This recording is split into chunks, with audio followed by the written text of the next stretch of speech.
Meet the Suzuki Across. No, that's a Toyota RAV4. That's better.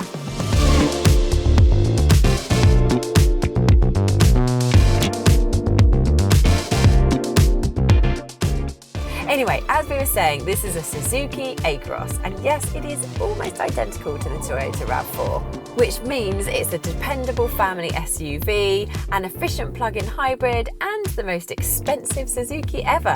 So is it worth it, and is there any point to it when you can just buy a RAV4? Actually, there's a good reason the Suzuki Across exists.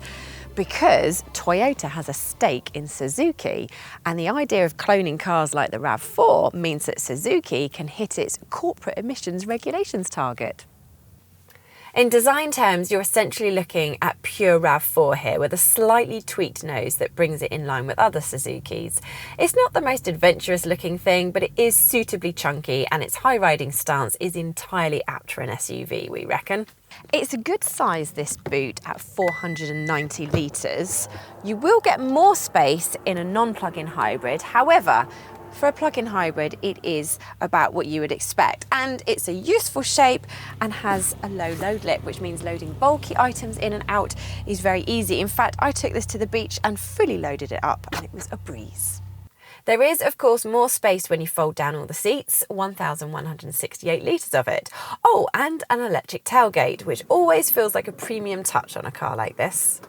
There's more than enough headroom and legroom, plus the seats recline. I'm just going to recline it back and just have a little relaxing moment. Downsides are they don't slide like they do in some rivals, and because of the electric motor in the boot, there's only 5 seats. You can't get a 7-seater. With no panoramic sunroof, it is a bit gloomy back here, mind you. Up front, if you were to cover up the Suzuki badges, and there's one on the key there, you can't actually tell the difference between this and a RAV4. But that's no bad thing, because everything feels solidly put together and is logically laid out. We particularly like the chunky solid dials for both the stereo controls and the air conditioning. Top marks here, Suzuki, or possibly Toyota. The infotainment system is slightly less impressive. It's pretty low res and it's slow to react, and despite having this map button here, although the Toyota RAV4 has a built-in sat-nav, in the Suzuki you press map and instead of seeing sat-nav it says function not available, navigation is not available on your system. Thanks, Suzuki. Navigation issues aside, the levels of standard equipment are impressive. There's dual zone climate control, heated seats front and rear, faux leather upholstery, 4-wheel drive and adaptive cruise control. Oh, and of course you can link up your smartphone via Apple CarPlay or Android Auto, so you can stream navigation apps via the central touchscreen that way.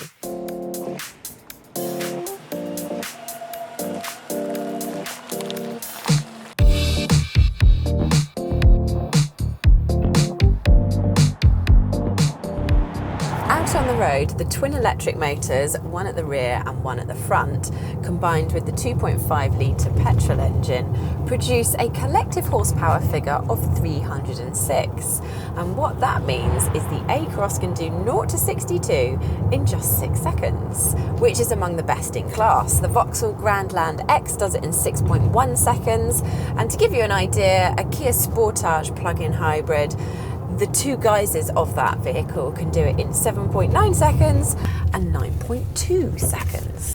That's the good bit. The bad bit is that the CVT automatic gearbox makes the engine rev intrusively and noisily. It's efficient, but not the most relaxing experience. At least in hybrid mode, the engine can hush a little bit while the electric motors take over. They are powerful enough, providing you have enough battery, of course, to take over driving duties of speeds of up to 84 miles an hour. In fact, the electric motors are a bit of a highlight for the Across. Its 18.1 kilowatt-hour battery pack gives an electric-only range of 46.6 miles.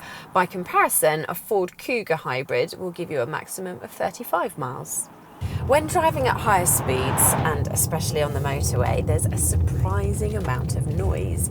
Most of it comes from the wind rushing over those large door mirrors.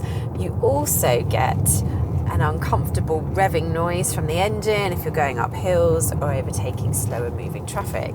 It's a shame, because otherwise the Across is a very smooth, stable, comfortable motorway companion. Away from the motorway, the Across performs well in town with its light steering, but that combined with a lot of body lean and the weight from the batteries, it makes it feel a bit vague and disconnected on a country road.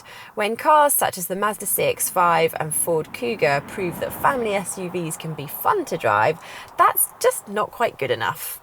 That would be fine if the Across had a smooth, cosseting ride, but it's actually rather fidgety unless you're on a completely smooth road. Fuel economy is rather more impressive. If you charge the battery up via the petrol engine, you'll only get around 30 miles per gallon at best.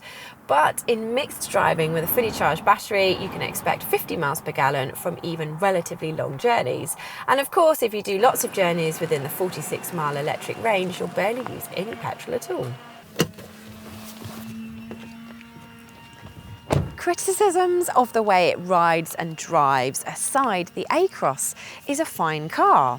It's well equipped, feels well built, is fuel efficient, and no doubt is very reliable. And the same can be said of a Toyota RAV4.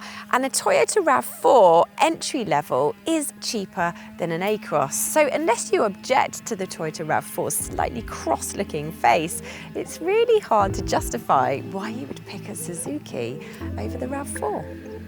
What do you think? Let us know what you think in the comments below, and if you're considering buying a Suzuki Across, a Toyota RAV4, or indeed any car, head to cargurus.co.uk to find loads of great deals from top-rated dealers.